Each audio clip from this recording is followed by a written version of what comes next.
जिस रोज कोई बहाना न बनता तो गार्डन में जाकर अपने पति के कान भराती थी। अब किरण भाई भाभीयों के लिए बोझ बन चुकी थी। अपने भाइयों के स्नेह पर घमंड करती बहन से जब सगे भाई भी कतराने लगे तब उसे अफसोस होने लगा। सोचने लगी कि काश इतना मोहब्बत अपने घर परिवार से किया होता तो कम से कम सम्मान तो पति से मिलता। आज न तो मायका हाथ में है और न ही ससुराल। अंत में उसने अपनी ननद को फोन किया। दीदी, आप मेरे मायके की लाज रख लीजिए।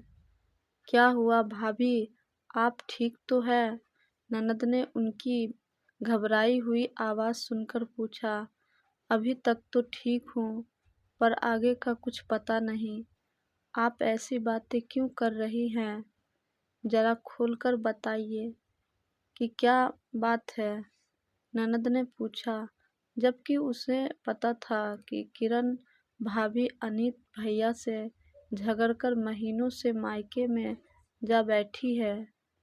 मैंने तो पहले ही कहा था भाभी कि माँ बाप का घर 4 दिन की चांदनी है। असली घर तो पति द्वारा होता है। पर आपको तो मायके का बहुत घमंड था। ननद ने कहा, घमंड नहीं, मोहब्बत थी दीदी। अब वह भी भंग हो गया है। अनीत से लड़कर यहाँ आई थी। अब अगर खुद से लौटी तो वह सारी उम्र जली कटी सुनाएंगे। अगर अभी यहाँ से न निकली तो वापस कभी नहीं आ पाऊंगी। यही काम कर कर के मर जाऊंगी। अच्छा भाभी, मैं कुछ करती हूँ, कहकर ननद ने फोन रख दिया। घर की लक्ष्मी घर में ही अच्छी लगती है अनीत भैया। आप भाभी को ले आइए। अब आंटी कमजोर हो गई है, उससे टिफिन बनाना होता नहीं है।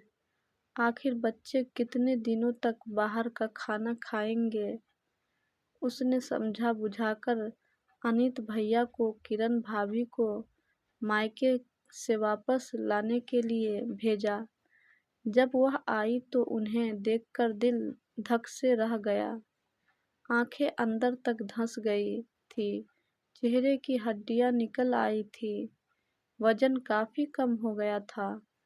ये आजकल की लड़कियां मायके में कोई दिक्कत हो रह लेगी, मगर अपने घर की रानी बनकर रहना अच्छा नहीं लगता। इन्हें सास ने तंज मारा तो उनके पास न तो ताकत था और न ही पुराना वाला जोश की पलटवार करती। चुपचाप अपने कमरे में चली गई और तकिए में मुंह छुपाकर देर तक रोती रही। ऐसा लगा कि जैसे आज सचमुच अपने घर आई हो।